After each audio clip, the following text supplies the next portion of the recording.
They told me not to speak to anyone. My daughter leaned toward me on the cruise ship deck, her hand pressed firmly on my arm, and with that rehearsed voice that sounds like kindness but tastes like command, she whispered, "Please, Mom, don't talk to anyone. Not the staff, not the neighbors at the dinner table, not strangers who might sit beside us at the pool. It's better that way. You'll be more comfortable." I remember staring at the white rail. The ocean stretched so wide it seemed endless, and thinking how odd it was that silence had suddenly been prescribed to me as if it were a medicine, as if the simple act of speaking were dangerous, contagious, or shameful.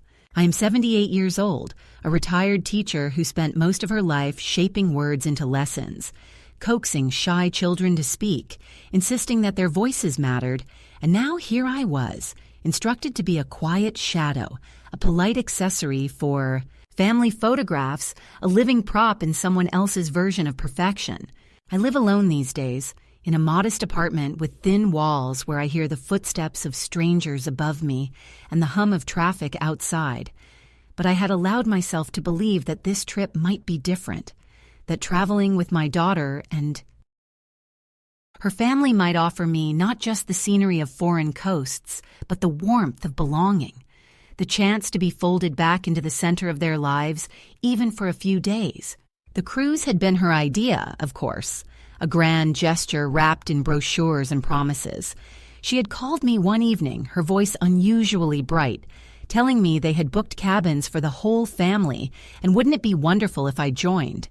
I said yes immediately, perhaps too quickly, because when you are often alone, invitations feel like rescue ropes thrown from a ship passing by. I packed carefully, ironing blouses that still carried the faint smell of cedar from the wardrobe, folding skirts I had not worn in years, and even buying a wide-brimmed hat that made me laugh at myself in the mirror. I imagined us sitting together at dinners, walking on the deck under the stars, perhaps even talking about the past or the future in those rare moments when families remember they are more than logistics. I imagined my granddaughter asking me about school, about the books I once wrote, about her grandfather whom she never met. I imagined being needed, if only for stories, if only for presents. But on the very first day, before the ship even left the harbor, I was told not to speak. There is a particular humiliation in being silenced by those who owe their very language to you. I taught my daughter to read. I was the one who sat beside her at the kitchen table, tracing letters on paper, clapping when she managed her first sentence, and later encouraging her to stand tall in school recitals when her voice shook. I gave her words, and now she returned them to me as a locked box I was not allowed to open. She said it quietly so that others would not hear, but the command was sharp enough to slice through any illusion I had that this journey was meant for closeness. It was not. It was for display, for the photographs they would share online, for the curated family image in which I was included only as long as I remained silent, harmless, unnoticeable. I stood there on the deck, the wind tugging at my coat, and tried to swallow the sting of it. Around me, families bustled with excitement. Children pointed toward the gulls circling overhead. Couples leaned against the railing with arms entwined, and staff members walked briskly in their uniforms preparing for departure. Everyone seemed to have a place, a role, a purpose. Everyone except me, who was instructed to occupy space without sound, to exist without expression. It was not the first time, of course. Silencing had come in many forms over the years. In the way my son once told me not to correct his children's grammar because it made them self-conscious, in the way my daughter-in-law rolled her eyes when I offered to cook, in the way neighbors asked polite but disinterested questions and moved on before I could answer. Old age, it seems, trains the world to press a finger to your lips before you even open them. But hearing the order spoken aloud, here on this shining ship that was supposed to carry us to joy, was like a slap that left no mark but burned nonetheless. I am not naive. I know that families grow busy, that the young circle around each other and forget the ones who once stood at the center. I know that aging makes one slower, less efficient, perhaps even tiring to those who measure worth in productivity and quick wit. But I also know the difference between natural distance and deliberate erasure. This was the latter. My daughter's eyes had that flicker of warning when she said it, that unspoken message. Do not embarrass us. Do not remind anyone that you exist outside the lines we have drawn for you. I nodded because that is what mothers do when they are cornered between dignity and peace, but inside I felt the old muscles of resistance twitching. As the ship prepared to leave the port, an announcement rang out over the loudspeaker, cheerful, ceremonial, the kind of voice that fills the air with importance. Ladies and gentlemen, please join us in welcoming our guest of honor for this voyage, Mrs. Evelyn Grant. My name, my full name spoken clearly, rolling out into the salt air.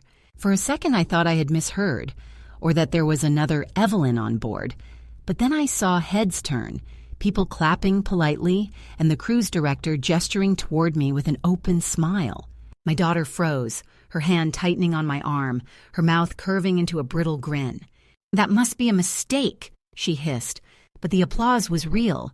The eyes were on me, and in that moment, after being told to remain invisible, I was suddenly illuminated. I did not know how or why they had chosen me. Perhaps someone had read the small note I filled out on the passenger form, where I had written, "Retired teacher, 40 years in the same school, author of children's readers." Words I barely thought mattered. Perhaps it was random. Perhaps it was mercy. Perhaps it was simply an administrative accident. But the fact remained. My name was in the air, acknowledged, honored, and no amount of shushing could erase it.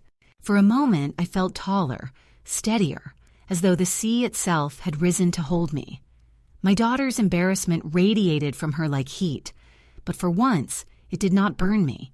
It only reminded me that my existence was not confined to her instructions. Still, I played along.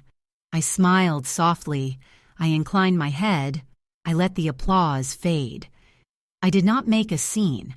I did not grab the microphone or proclaim my worth. But inside, something shifted. Silence, which had been forced on me like a muzzle, loosened. I remembered the classrooms I had filled with my voice, the assemblies where I read aloud, the evenings when my late husband listened to me recite poetry at the kitchen table. I remembered the students who wrote me letters years after graduation, telling me that something I said once had stayed with them, guiding them through dark times.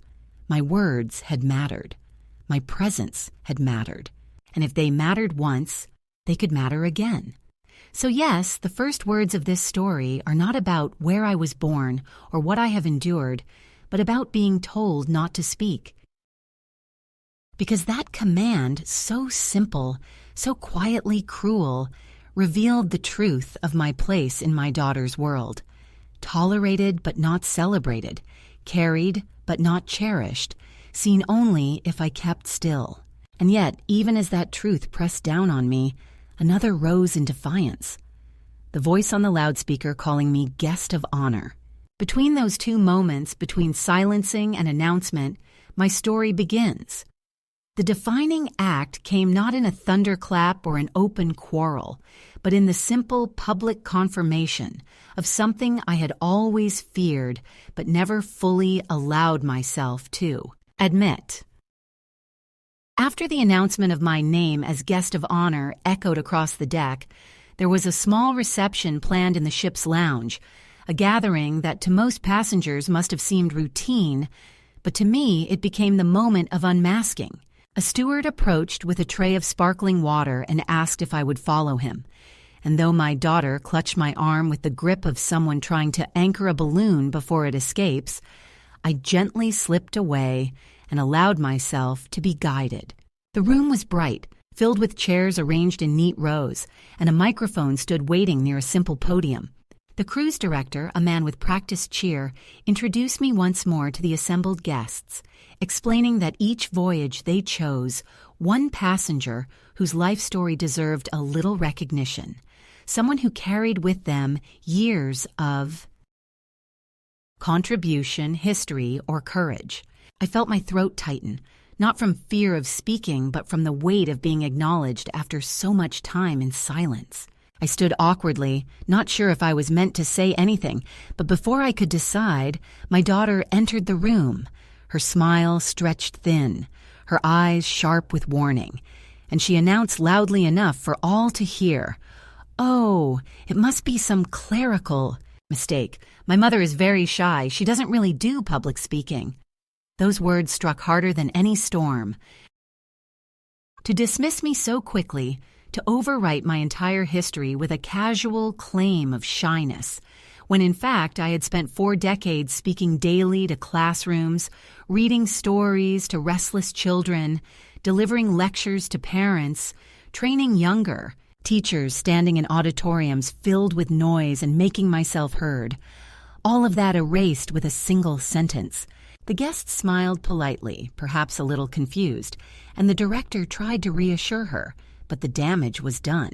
I sat down again, cheeks hot, not with shame but with fury at being reduced to a fragile object, a decorative silence in her version of reality. In that instant, the truth crystallized. This was not an isolated misstep or a misunderstanding. It was the culmination of years of small acts of diminishment, of careful exclusions, of conversations where I was included only as background. The cruise, which I had imagined as a gift of togetherness, was in fact a stage where my daughter wished to display her curated family, her handsome husband, her well-dressed children, her own polished charm, and where I was cast in the role of mute, grandmother, a relic to be wheeled out and put away. My existence was permitted only on her terms, and those terms required that I silence the very thing that defined me, my voice. I remember the steward offering me a glass, the bubbles rising in the flute like tiny rebellions, and I drank it slowly, steadying myself. I watched my daughter whisper hurriedly to the director, watched him nod sympathetically, watched the event dissolve into small talk and dispersal. No one demanded I speak, no one forced me to the podium, and so in the eyes of the room it passed without consequence. But for me, it was the final confirmation. I was no longer simply neglected or overlooked. I was being deliberately managed, contained, erased in real time. When the reception ended, she led me back toward the cabin, her steps brisk, her words hissing just under the surface. "Why couldn't you just smile and sit quietly? Why do you always make things more complicated than they need to be? People don't want to hear old stories. They don't care about schoolrooms from 50 years ago. Just enjoy the trip, Mom, and let us handle the rest."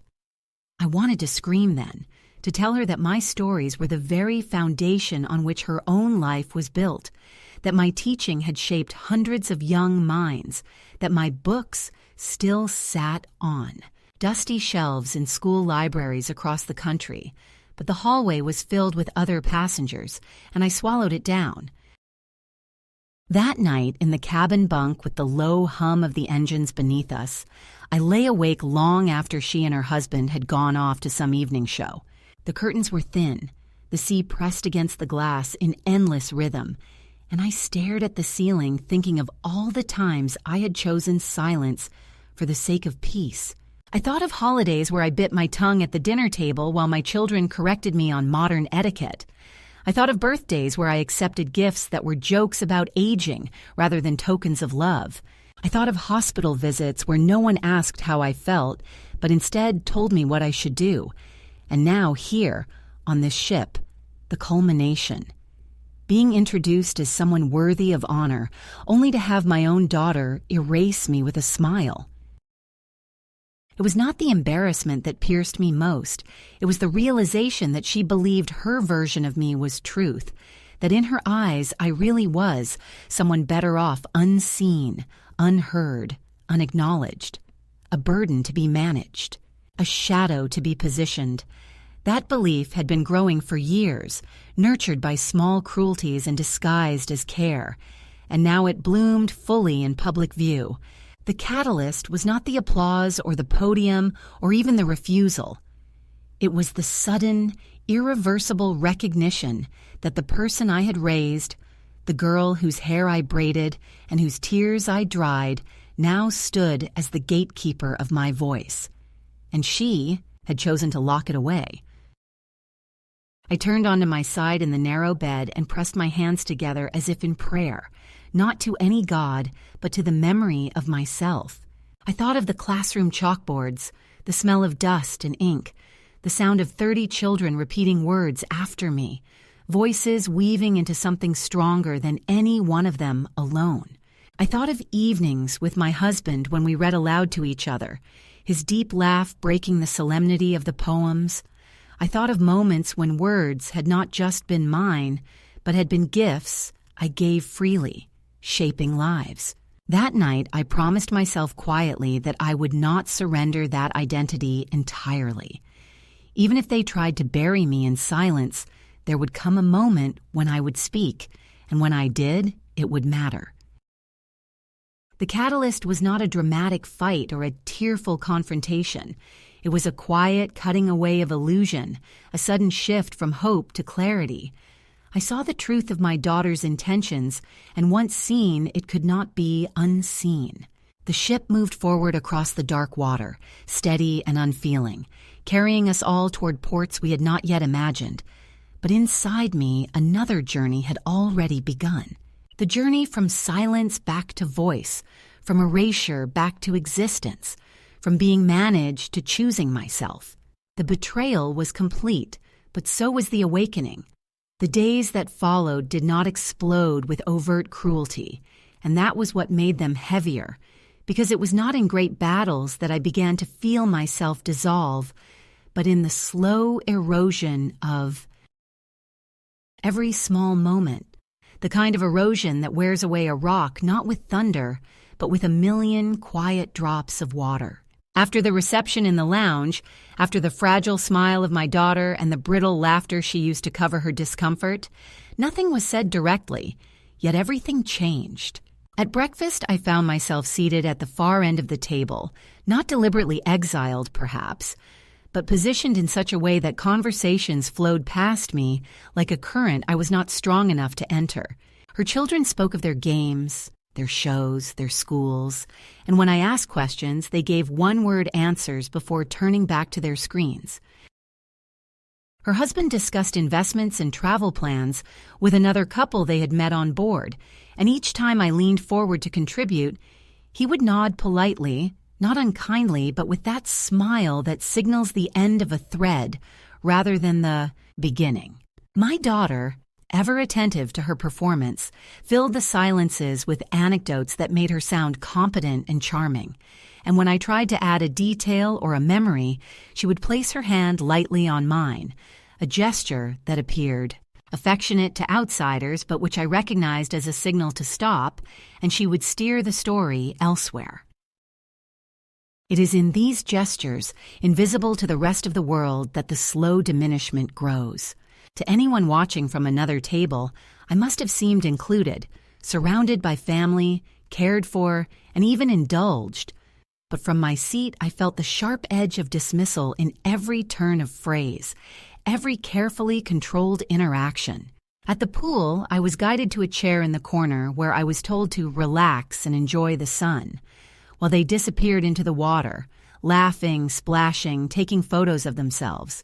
No one asked if I wanted to swim, though I still knew how, though I remembered the feeling of buoyancy, though I could have joined them had they thought of me not as furniture, but as flesh.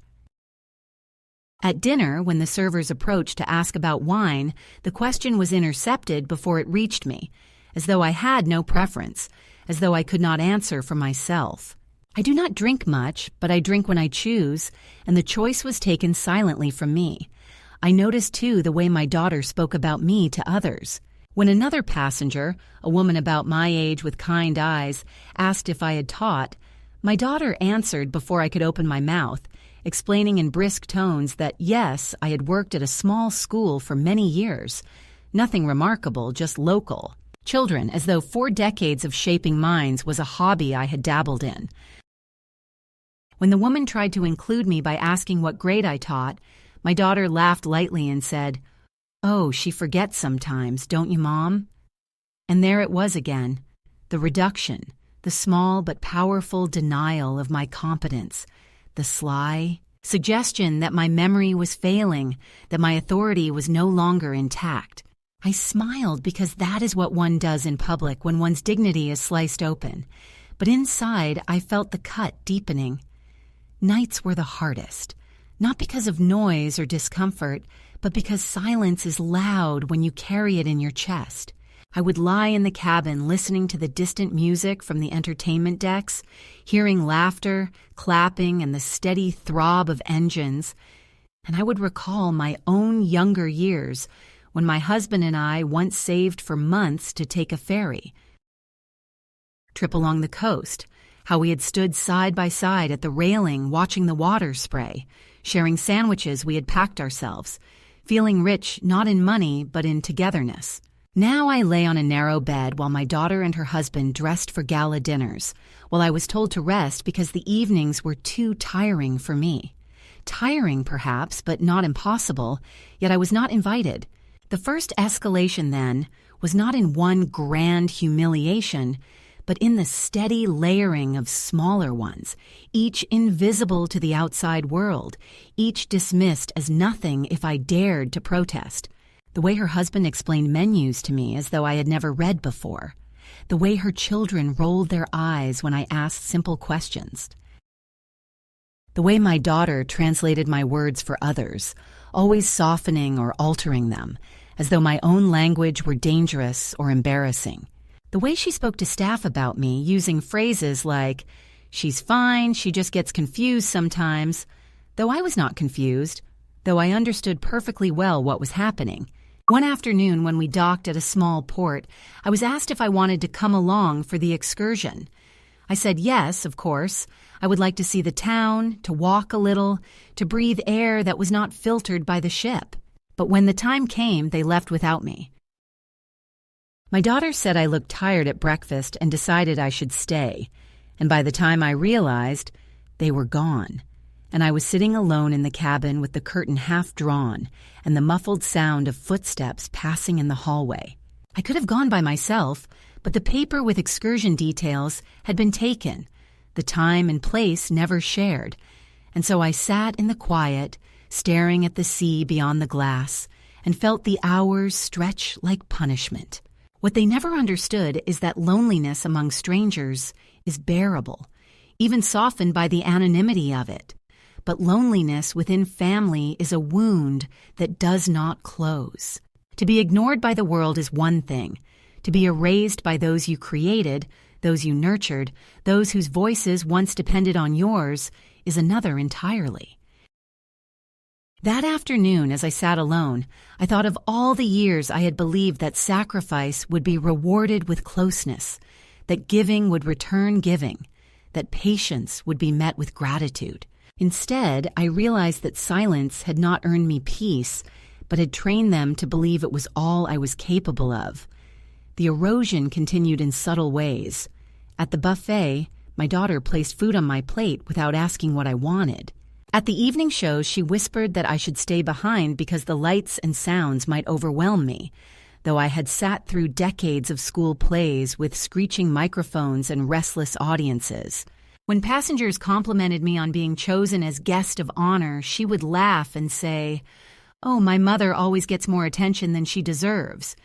And the words would hang in the air, sugar-coated but sharp, leaving me unable to answer without sounding bitter. And yet, even in those moments of diminishment, I began to notice something else, the faint stirrings of defiance within myself, not yet action, not yet rebellion, but the quiet gathering of strength. Each small humiliation was a stone placed in a pocket, weighing me down, but also reminding me of gravity, reminding me that I was still tethered to truth, that I still recognized myself even when they tried to disguise me. At night, when I could not sleep, I repeated silently the names of my students, the lines of poems I had once recited, the sentences of letters I had received over the years, as though conjuring a chorus of voices that would not let me vanish. So the first escalation was this: not a collapse, but a slow sinking, not a storm, but a tide, not a single betrayal, but the confirmation of many.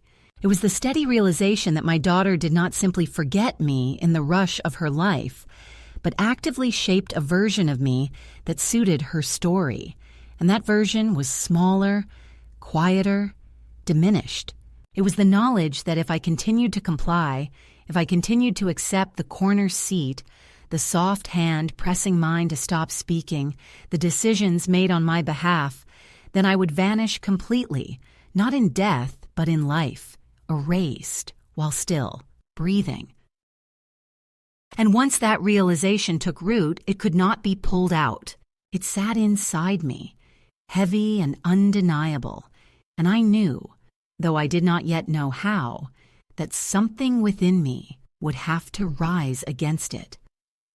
The shift did not come as a thunderbolt, no sudden rebellion that others could point to as drama, but rather as a quiet and private awakening, the kind that creeps into you slowly until one day you realize you have crossed a threshold. It happened, oddly enough, in the most ordinary way, during one of the afternoons when I had slipped away from my family and wandered alone along the quieter decks, those parts of the ship where only a few passengers lingered, where the music from the pool could barely be heard and the air smelled of salt and steel. I had brought with me a copy of the ship's daily bulletin, a little pamphlet they tucked under our doors each morning, filled with announcements about excursions, shows, and special features. I had never paid it much attention before, but that day I sat in a deck chair with the sea stretching endless and blue, and I noticed a column titled Passenger Spotlight. There, printed in simple black letters, was a brief profile of me, my name, my hometown, and a short paragraph about my years as a teacher, the children's books I had once written, and the fact that several generations of students still remembered me. It was nothing grand, only a few sentences, but to me it felt like someone had thrown a rope across a chasm. For years I had felt myself dissolve into invisibility, yet here was proof, written and distributed to every cabin, that my life had substance, that my work mattered. I held the paper for a long time, tracing the letters with my finger as if to remind myself they were real. I could almost hear the voices of my students again, could almost feel the chalk between my fingers, could almost remember what it was like to stand in front of a room and be listened to. For so long, my daughter's narrative of me had become dominant, the fragile, confused, retired woman who ought to sit quietly, that seeing another version, however small, shocked me into remembering who I truly was. That evening, when my daughter tried once more to guide me toward a corner seat at dinner, I felt something shift inside. I let her steer me, but I no longer believed in her control. When she intercepted a question meant for me, I smiled and answered it anyway, calmly, without apology. The table grew still for a moment. Surprised, but no disaster occurred. The sky did not fall. No one gasped in horror. They simply listened politely and nodded. The realization was startling. The prison had never been locked. My silence had been enforced by habit and fear, but the door was always ajar. The next morning, I woke earlier than usual and decided to take breakfast alone on the open deck. My daughter was irritated when she discovered my absence, scolding me gently as if I were a child who had wandered off, but I sipped my coffee in the sun and let her words roll past me. I realized that small choices were possible, that I did not need to wait for permission to exist. I began to notice how often I had ceded space, how willingly I had accepted being sidelined, how thoroughly I had trained myself to comply. And with each realization came a question: what if I stopped? What if I claimed even 1 hour, one story, one decision for myself? The shift was not visible to them, not yet. Outwardly, I still complied with the itinerary, attended the meals, nodded when spoken to. But inwardly, I had begun to catalog moments of quiet resistance. I chose my own food at the buffet, ignoring the plate my daughter prepared for me. I struck up conversation with a young steward about his hometown, and though my daughter frowned when she noticed, I did not stop. I even joined a trivia game one afternoon pairing with strangers, and when our team won, I laughed so loudly that for a moment I startled myself. It felt like oxygen filling a chest that had been starved too long. The turning point, though, came one night when I stood again on the deck beneath the stars. The sea was vast and black, the ship cutting through it like a blade, and the wind pressed against me in steady rhythm. I thought of the many times in my life when I had waited for others to invite me, to give me space, to grant me dignity. I thought of my husband's death, after which I had waited years for my children to see me not as a widow to be pitied, but as a woman still alive. I thought of the decades of teaching, where I had given my voice freely to others, only to find myself voiceless at home, and standing there, with the night so immense it made me feel both small and infinite. I decided quietly that I would not wait any longer. The shift was not dramatic, but it was decisive. I would not beg for their recognition. I would not argue for my worth. I would not shout or demand. Instead, I would act in ways large or small that confirmed to me and to the world that I still existed as more than background. I would choose when to speak and when to be silent, not because I was told, but because I decided. And in that decision, in that subtle but irreversible reclaiming, I felt the tide turn inside me. The cruise was no longer their gift to me. It was my stage of awakening. I had been instructed not to speak, and yet here I was gathering words again, preparing, without even knowing it fully, for the moment when my voice would no longer be contained. The past always has a way of returning when you begin to step away from it, and it rarely does so with kindness. The first days of my quiet rebellion had felt almost secret, like a small fire kept inside the folds of my coat, warming me though no one else could see it. I thought perhaps I could keep it hidden, carry it silently through the remainder of the voyage, let it give me strength without demanding confrontation. But life, and especially family, rarely allow such privacy, and soon enough, the pressure to return to my old role grew heavier, more insistent, as though the ship itself conspired to test whether my shift was real or only temporary. It began subtly, the way these things always do. My daughter noticed my small departures from obedience, the conversations I initiated with staff, the way I lingered after breakfast to walk the deck alone, the decision to join strangers for a trivia game. She masked her irritation beneath laughter, joking to her husband that I was making friends everywhere. But in her eyes, I saw the unease of someone who feels control slipping. One evening, she pulled me aside before dinner, her smile stretched tight, and told me gently but firmly that people on board might misunderstand me if I was too forward, that it was better if I let her handle introductions and explanations. I listened, nodded once, and then walked past her into the dining hall, claiming my seat without waiting for her direction. It was a small thing, but I felt her fury simmering beside me all through the meal, disguised as cheerful conversation. The escalation deepened when an older couple at the table, kind people from Canada, asked me about my teaching years. I began to answer, telling them about the generations of children I had guided, about the books I had written, about the joy of watching reluctant readers discover their own voices. They listened with genuine interest, asking thoughtful questions, and for a few moments I felt myself restored, not a relic but a storyteller, not an ornament but a person. Yet even as I spoke, I saw my daughter's jaw tighten, her eyes flicking nervously toward her husband. At last she interrupted, laughing as though to lighten the mood, and said, "Oh, Mom always tells her school stories. You'll never get her to stop once she begins." The table chuckled politely, but the words stung like a slap, reducing my life's work. to a tiresome habit, a long-winded bore. I wanted to scream that she had no right to erase me with a joke, but I swallowed it because dignity sometimes requires silence, even when silence tastes like ashes. The second escalation was not just her irritation, but the ways in which she began to tighten her hold, as though afraid I might embarrass her with my very existence. At the next port, she suggested firmly that I stay aboard while they explored the city, telling me the streets would be too crowded, the walking too difficult, the heat too strong. I insisted on going, and though she relented outwardly, she made sure to walk ahead with her husband and children, leaving me trailing behind, a solitary figure moving at her own pace while they disappeared into the crowds.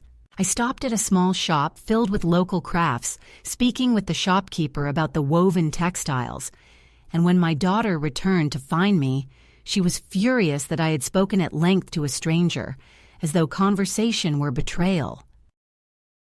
"You don't know these people," she whispered harshly, her grip on my arm leaving bruises. "You don't know what they might think." I looked at her then and realized it was not my safety she feared for, but her own image, the illusion of control she had, built so carefully. The pressure grew sharper in the evenings when she and her husband began to discuss me openly in front of the children, not cruelly, not with raised voices, but with those soft tones that sound like care, yet are heavy with condescension. "Grandma is tired, she needs rest, she shouldn't come to the show tonight." "Grandma forgets sometimes, we'll explain it for her." "Grandma doesn't like spicy food, better order something simple." The children absorbed these cues without question, nodding, barely glancing at me, already learning that I was an object to be managed rather than a voice to be heard. It was not just my daughter now, it was her entire family rehearsing the script of my erasure. But the most brutal blow came unexpectedly, during one of the formal dinners near the midpoint of the voyage. The captain himself came to our table, a charming man with silver hair, greeting us warmly and thanking me again for being the guest of honor. He asked me how I was enjoying the trip, and I began to answer, speaking of the sea, of the beauty of the ports, of the kindness of the staff. My daughter interrupted me halfway through my sentence, smiling too brightly, and said, "She gets overwhelmed sometimes, Captain, but she's having a wonderful time, aren't you, Mom?" I froze. The words stuck in my throat, and nodded mutely because to contradict her in that moment would have been to cause a scene, and I had been trained all my life not to make scenes. The captain smiled politely and moved on, but inside I felt something collapse, a bone breaking that would never set again. Later that night, I returned to the cabin alone and stood before the mirror. I looked at my face, the lines carved by years of work and worry, the eyes that had once commanded a room, now dulled by the endless effort of being erased. I whispered aloud softly, "I am not confused. I am not tired. I am not finished." Hearing my own voice startled me, as though a stranger had spoken in the room, and in that moment I realized that the escalation had reached its peak.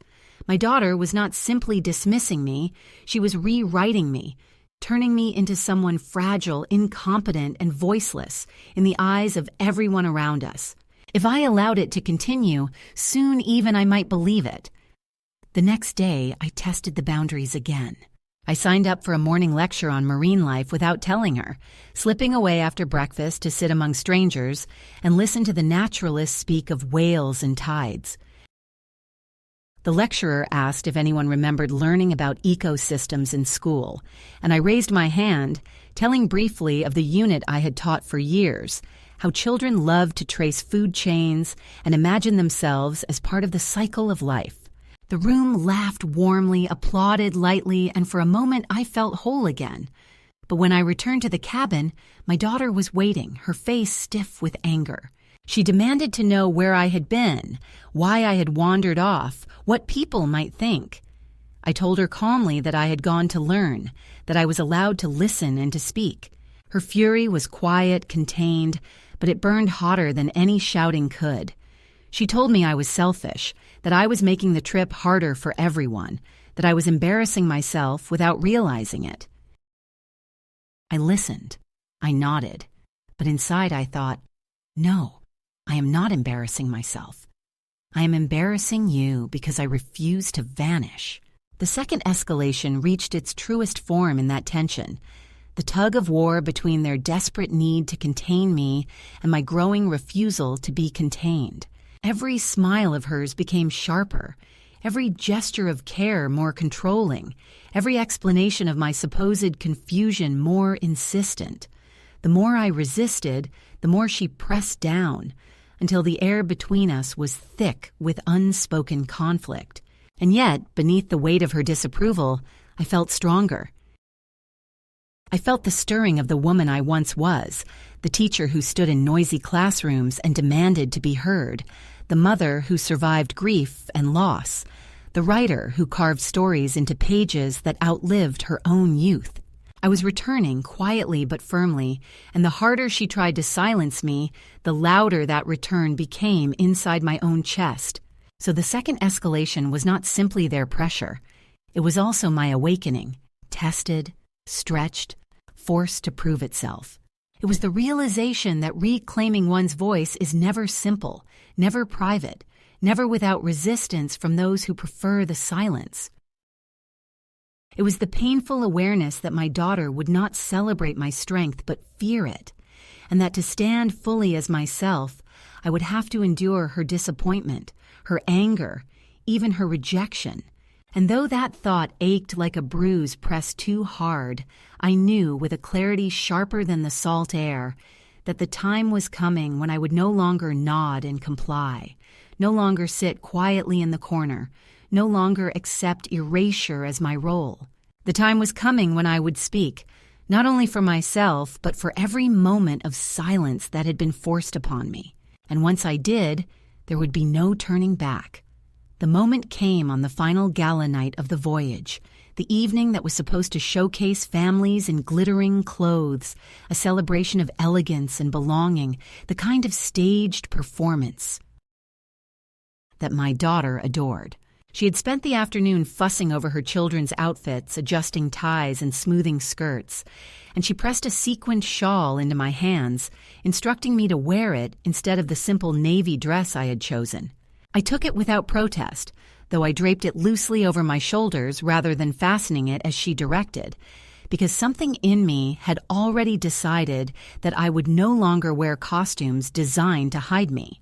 The dining hall shimmered with lights, waiters carried trays of champagne, and a string quartet played at the edge of the stage. My daughter walked ahead, her heels clicking proudly, her husband beside her, their children rehearsed into picture-perfect smiles. I followed, steady, my heart beating with the rhythm of the engines beneath the floor, aware that something had to break tonight. The captain and cruise director made their welcoming remarks, thanking the passengers for joining the voyage, listing the ports we had visited, praising the staff, and then, as I suspected they might, they announced the guest of honor once more. My name filled the room again, clear and strong, and people turned their heads toward me, applauding politely. I felt my daughter stiffen beside me, her hand tightening on my wrist, whispering through clenched teeth, "Just smile and nod, please don't say anything, just let them finish." But the sound of my own name had awakened something in me too powerful to ignore. For days I had swallowed the words rising in my throat. For years I had bitten my tongue to preserve peace. But tonight, under the bright lights of the ship, I could no longer accept being silenced. I stood. My chair scraped softly against the polished floor, a sound louder in my ears than the music, and I walked slowly toward the small podium. There were no protests at first, only surprise, a few murmurs, my daughter's voice hissing behind me like steam escaping from a kettle. But I kept walking until I stood under the light. The microphone waited, and I placed my hand on it, steady though I expected it to tremble. I looked at the room, at the rows of faces turned toward me, strangers, staff, families, and I felt the vastness of the sea beyond the walls, holding us all. My daughter tried to interject, calling out, "She's not comfortable speaking. It's really a mistake." But I leaned closer to the microphone, and my voice, when it came, was clear, calm, and steady. I was told not to speak to anyone. The sentence dropped into the room like a stone into water, rippling outward. For a moment there was silence, not hostile, but waiting, a silence that invited more.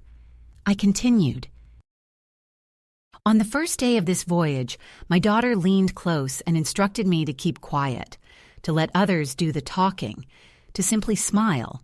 And for days, I obeyed, not because I had nothing to say, but because I have spent much of my life believing that silence was the price of peace. But tonight, as my name is spoken aloud, I remember that my voice is still mine, and I will not leave this ship without using it. The room had grown still. The music ceased, forks lowered quietly onto plates. I spoke of my years in the classroom, of the children who had arrived shy and left bold, of the books I had written, of the joy and pain of a life that had meaning beyond silence. I did not ramble. I did not shout. I did not accuse. But I allowed the truth to flow with the weight of all the years I had been asked to hold it in. I told them that being old does not mean being finished, that being quiet does not mean having nothing to say, that invisibility is not a natural state, but an imposed one, and that each woman of my age deserves to be heard before the world decides. She has vanished. I could see my daughter in the crowd, her face pale, her smile brittle, her eyes flashing with humiliation, but I did not look away. I had spent too many years lowering my gaze, too many years yielding to her discomfort, and now I held her stare while I spoke. I saw her children watching me, too, wide-eyed, uncertain, perhaps even hearing me for the first time as more than the background figure they had been trained to dismiss. The cruise director stood nearby, uneasy but respectful, letting me continue, and I realized that no one was stopping me, that the only barriers had been the ones my family built and I accepted. When I finished, I did not wait for applause. I stepped back from the microphone, folded my hands, and returned to my seat, my back straighter, my breath steady. The room clapped politely, some more warmly than others, but I did not measure the worth of my words by their approval. The worth was in the speaking itself, in the fact that I had reclaimed what had been stolen from me, the right to tell my own story.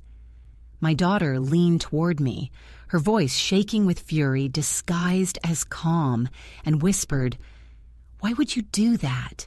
You've embarrassed us all." I turned to her slowly and answered, softly but firmly, "No, my dear." For once I honored myself. That night, back in the cabin, the silence between us was colder than the ocean wind. She did not speak to me, and her husband avoided my eyes while the children scrolled through their devices, retreating into their digital worlds. But I felt no regret. For the first time in years, I slept without the heavy weight of unsaid words pressing against my chest.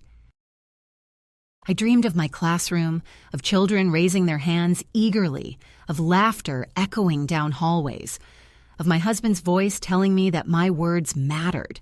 I woke with the dawn, and though the ship still carried us to the same destination, I knew I had already arrived somewhere new. The climax was not in applause or recognition from strangers, though that was kind. It was in the simple act of refusing to be erased.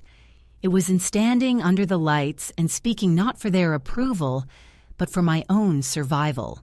It was in reclaiming the voice that had been locked away, in showing myself that even now, even at 78, I could break the script that others tried to force upon me.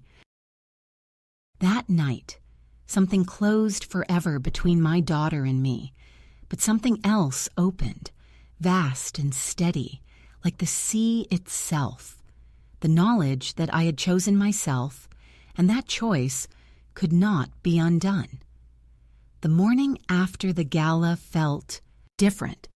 Though the ship itself continued its steady rhythm across the waves, the crew moved with the same efficiency, and the passengers bustled through corridors toward breakfast as though nothing at all had shifted. Yet within me, there was a quiet stillness, a calm that comes only after a long storm has spent itself. My daughter avoided my gaze, her movements sharp, her words clipped. Her husband spoke little, and the children, sensing the tension, buried themselves in their phones. But I was not disturbed. For the first time in years, I felt no need to explain myself, no compulsion to apologize for having taken space, no desire to smooth the discomfort of others. It was as though I had been carrying an invisible weight pressed onto my chest for decades, and in a single night, by speaking aloud, I had set it down. When I walked the deck alone that morning, the sea was bright and endless. The wind tugged playfully at my shawl, and a few passengers I did not know stopped to smile at me, nodding as though they understood, as though they had heard something night before that lingered in them too. One woman touched my hand lightly and whispered, "Thank you," though she did not say for what. Perhaps she too had been silenced. Perhaps she too carried words locked inside. Perhaps she simply recognized the shape of defiance in another. Whatever it was, the acknowledgement warmed me, not because I needed validation, but because it reminded me that my words might have reached beyond myself. I thought then of all the years when I had believed silence was strength, when I had chosen to withhold my truth to preserve the fragile harmony of family gatherings, when I had convinced myself that endurance was dignity. Perhaps at times it was, but too often it became erasure, a slow disappearance I did not notice until I was nearly gone. On that ship, in front of strangers, I reversed that disappearance. I did not regain my youth, nor erase the lines of age, nor suddenly restore myself to the center of my daughter's life, but I reclaimed something far more essential, the right to exist as myself until the very end. Back in my cabin, I packed my suitcase with steady hands. Each folded blouse, each carefully placed book felt like a gesture of self-possession, as though I were reclaiming not only my belongings, but my story. My daughter came in once, hovering, her mouth opening as if to speak, but no words came. She closed the door again, retreating. Perhaps she felt betrayed, perhaps ashamed, perhaps simply angry that her version of me had cracked in front of others. I did not chase her, nor did I crave reconciliation in that moment. I had learned something vital, that peace built on my silence was not peace at all, but submission, and I would no longer trade myself for harmony. On the final morning, as the ship approached the harbor, the loudspeaker announced disembarkation procedures. The passengers gathered their belongings, and the crew lined the corridors to bid farewell. The cruise director smiled at me warmly, shaking my hand, thanking me again, and I saw in his eyes not pity but respect. My daughter hurried past with her family, eager to disappear into the crowd, but I lingered, letting the moment stretch, breathing deeply of the salt air one last time. The city's skyline grew closer, shimmering in the early light, and I felt no sorrow that the voyage was ending, because my true journey had already carried me further than the ship ever could. Now, back in my small apartment with its thin walls and its view of the street, I find myself walking lighter. The solitude remains, but it is no longer emptiness. It is space that belongs wholly to me. I make tea in the mornings. I read aloud to myself sometimes, letting the sound of my own voice fill the rooms, and I smile at the echo because it is proof that I am still here. I write letters I may never send, not to justify myself, but to remember in ink the truths I refuse to bury again. And when I pass neighbors in the hall, I greet them, not with the shrinking politeness of someone who fears being dismissed, but with the quiet assurance of someone who knows she has spoken when it mattered. If another woman my age were to ask me what I learned on that voyage, I would tell her this: do not wait for permission to speak. Do not confuse their discomfort with your shame. Do not surrender your story for the sake of their peace. We are not relics. We are not furniture. We are not shadows. We are the keepers of lives that still pulse with meaning, and our words are not burdens but bridges. Even if your voice trembles, even if your family rolls their eyes, even if they turn away in anger, speak anyway. Because silence is the slowest kind of death, and words are the only proof that we are still alive. So, yes, my daughter told me not to speak to anyone. She wanted me invisible, convenient, obedient. But I spoke, and in speaking, I saved myself.